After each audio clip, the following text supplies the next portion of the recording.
are here to protest against the indignity of black people. Hello fam, welcome to the African Diaspora News Channel. I am Wongel Zelalem bringing you this report. Today's reports come from South Africa. A company by the name of Clicks is under fire for the advertisement they made on their page, and apparently they put up a black texture here and called it dull, and then next to it they put a white person's straight hair and called it normal. And so because of that reason, they brought in a lot of chaos on themselves, and they actually kind of blamed it on another company that they work with that posted that ad, and they came and put it on their website, and they clearly didn't see any problem with it when they're posting. And there was an uproar on social media, and even EFF and Malema went to their stores telling them to close. They actually went to court and asked to get a protest permit. They did, and they went to the Click stores and demand them to close those stores because of what they did. And first, let me show you how Malema and the EFF handled it, and we'll come back and discuss.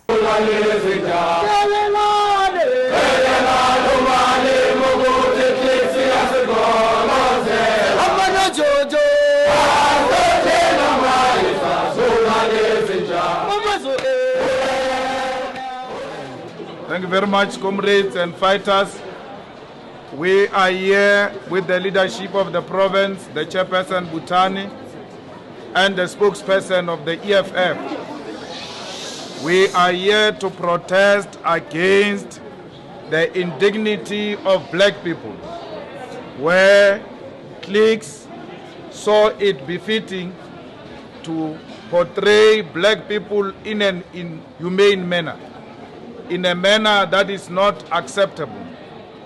We should never allow anyone to practice racism after the formation of the EFF. The EFF is the only machine that can defeat racists in South Africa. And we are here to say to Clicks peacefully, racism is violence.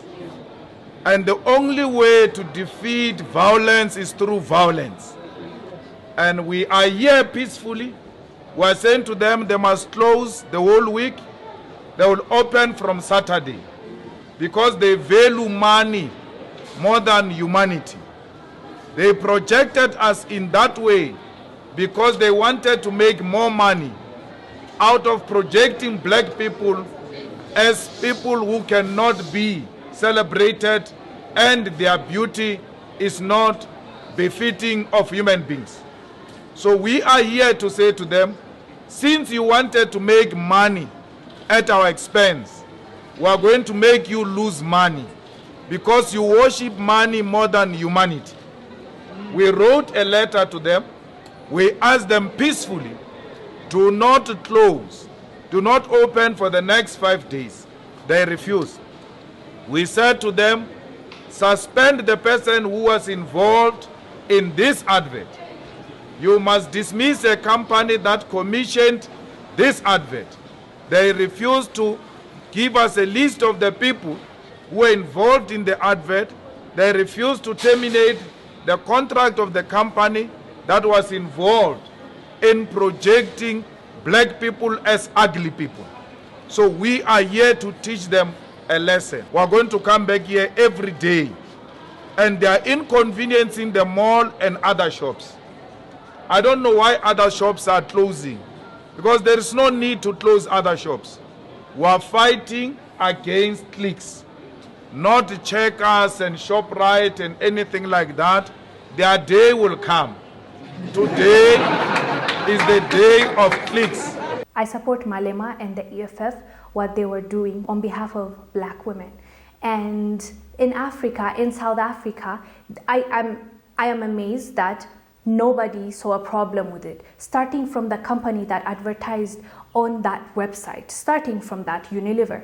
You know, Unilever is not, this is not their first rodeo when it comes to claim against them with racism. There's the Dove ad that they made. This morning, Dove, the company synonymous with its cleansing bar and real beauty campaigns, apologizing after this image went viral, showing an African-American woman removing her brown shirt with a bottle of Dove body wash at her side, appearing to reveal herself as a white woman in a light-colored top. This ad faced controversy, rightfully. Like, who thought of this? Who sat down and thought, this would be a cool idea? The black girl takes it off and becomes white and clean. Like, who does that? You know, this shows us either you're racist or you have nobody in that level that can represent the black community. This is evident that that is the case, because how ignorant can you be? And that's not the only controversy they have made. Their huge brand, Fair and Lovely, is big in India and also Africa because they are promoting fairness good, darker bad. So we've talked about this company before, but now it is about click. And this company had no issue in advertising what that company gave them. You see, they saw no problem with it. And that is exactly why we should not accept this, because we've been accepting it for so long, you know, being told that our hair is not professional. Let me give you a task. Go Google right now, Google professional hairstyle for women, and see what kind of pictures Google gives you. Unless and otherwise, after this controversy, they ran and changed it. All blonde hairs, straight hairs. We have been brainwashed into thinking that we are not good enough. Our hair is not good enough.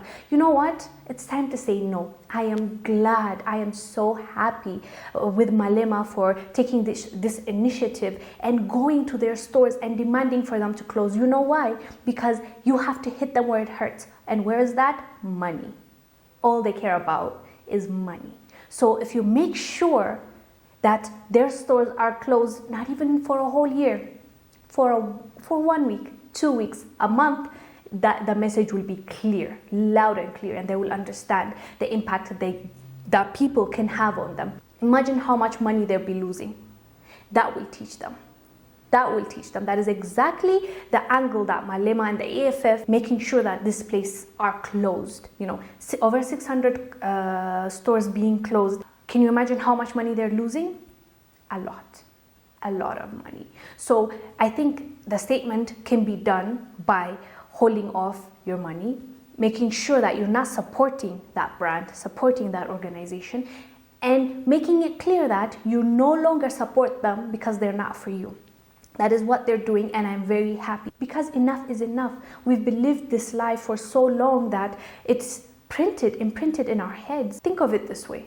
When you Google, you know, where do we go when we have job interviews? Think about it. You're a graduate, you're trying to go off to start your new job. Where do you research? You ask people that know more, and also you Google, you say, the best way to be dressed when I'm going to an interview, the best hairstyle for the interview, what kind of questions will they ask me, what kind of answers should I answer? Isn't that what you Google? I've done that, I've been there, but all the time the pictures and the advices I got was straighten your hair, silk press your hair, or hold it back, or wear this, you know, they give you advice, and subconsciously you're taking that in. And I can tell you from me personal experiences, I would have never ever went to a job interview with my natural hair, with my natural curls.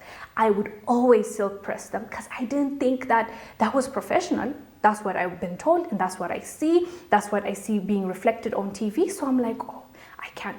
I've been silk pressing, straightening my hair for so long that I lost my curls. It took a long time for me to have confidence, to gain confidence in my own natural hairstyle. I would have never, ever.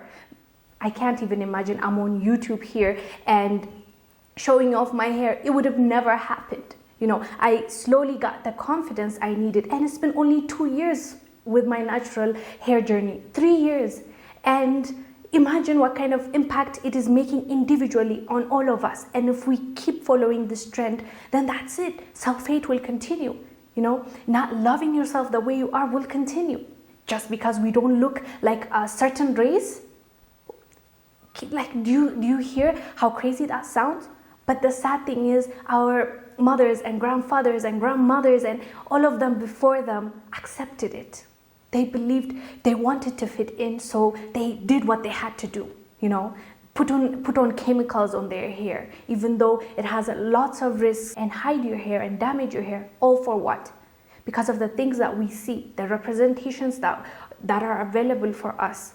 They're telling us beauty standards based on them. Do you remember when white people, the it thing was flat bum, buttocks? You know, in movies, I used to remember because I lived in Africa. It's like I see movies and wives ask their husbands, is my butt fat? And it's like, no, it's not.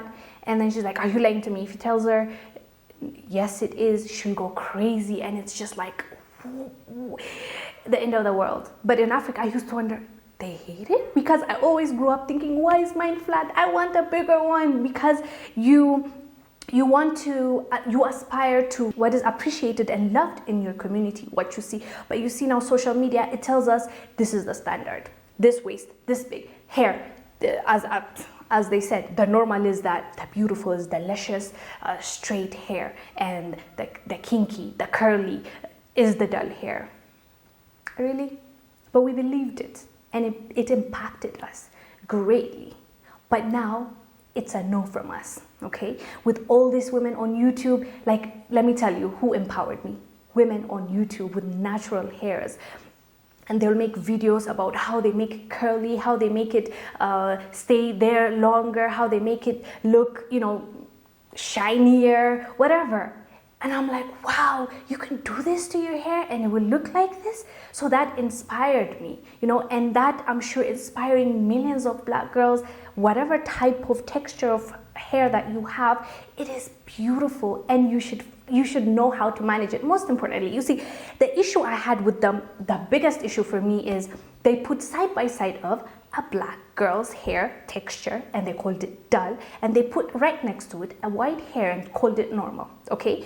If they really wanted to target a black texture hair for your hair to grow better, to look more beautiful, to look more defined, and, you know, be the best that it can be, they would have put the same girl, the same black girl with the same hair texture before and after. After you wash it, all of us women, you know, right? Like after you wash it, and if you dry it, it's just going to be that's our hair, it's our texture. But you need to know how to manage it. Then you will fall in love with your hair. You know how to condition it, you know how to treat it, you know how to make it in different ways. All that matters with awareness. But if you never knew, like me, I never knew 3 years ago that my hair could do this. Like I never curled my hair, so I was like, why is my hair looking like this? And I was complaining, but all I needed to do was moisturize.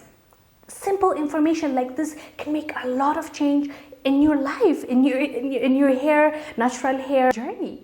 And that was not available. Now it's not just about Hollywood and those TVs and ads that we see. We don't. The beauty standards are changing now because we know now how to love ourselves and make sure that we find a way what works for our own hair. So my thing is, they didn't put the same girl here and there and say, before, see, after she washed it, it was dry. Now she moisturized it and it looks so much better. It's not like that. It was like, there's this type of hair, which is dull, and there's this type of hair, which is the normal one. And I'm like, really? At this time, at this day and age, you think that would work on us? We've taken back our power. Okay, and all of us that had to go through that, let's work together for the youngings not to go through that again. Why should they go through that? Now it's time for us to show them that there's a lot of way you can wear your hair. Think about it. If you only had straight hair, no, by the way, I'm not hating on you guys, Caucasian hair, but if you just had straight hair, that's it. There's nothing else you can do about it. But if you have kinky hair, curly hair, what can you do? You can make it curly. You can put it in Bantu twist. You can braid it. You can straighten it when you want. You just go to silk press and burn it. They literally, like, that's what we do when we're straightening it. We're burning it. You can have so many hairstyles, and that's a blessing. Appreciate the gift that we have been given, but we can only appreciate it when we are, when we are represented and we celebrate it. But for us to celebrate it, there needs to be awareness of how it comes from self-love. You look at yourself in the mirror and say, this is my hair. This is my crown. I love it. I'll show it. I'll style it the way I want. I'll do whatever I want with it. But nobody can tell me that I look unprofessional, I look less beautiful, because that's part of it as well, the society. Have you noticed, I don't know if you go through the same thing, but maybe in Africa it's different. The day that you straighten your hair, silk press it, you get lots of compliments. Wow, you're looking good today. That subconsciously is impacting you, But if you know for sure in your heart that even with your curls, even with your kinky hair, even with your own natural hair that you were born with, then that's totally fine. They can say that. You're like, oh, thank you. But I know I look beautiful with curly hair, with kinky hair as well. And if I want to, I can wear a wig on top of it and I'll still look bomb. But I can take that off and I still have my beautiful natural hair. But we also have to take care of it for us to love it. You see, we're damaging it to get to that level of beauty that they're telling us is beautiful, just like this ad. This is beautiful, this is not. This is dull, this is normal. So we're killing our own hair trying to attain that beauty that is not us. That is ruining our hair. The same way I said I lost my curls because I straightened my hair. How many years? More than 10 years. Ever since my parents allowed me to straighten my hair, it was like that all the time. Because I didn't think it was beautiful. Why? Because that's what I was told. That's what I saw. I never saw anybody that appreciated my hair ever in my life until 3 years ago. And that one comment made me realize maybe it's beautiful. And I tried a natural journey. I started following these people that, tell you how beautiful you are, the way you are, and how much the confidence they have. That inspired me. So let's all try to be inspiring to the next generation. We should never, ever let nobody tell us that we're less than, our hair is less than, our color is less than, our features are less than. Let's not accept this stupid ideology. Anyways, guys, we really want to hear your thoughts on this topic. Do let us know down below. What did you think about Malema's initiative, and what did you think about this advertisement and the nerve they had to advertise in South Africa this kind of racism against black hair? Do let us know. I am Wongel Zelalem bringing you this report. I will see you in the next one. Bye.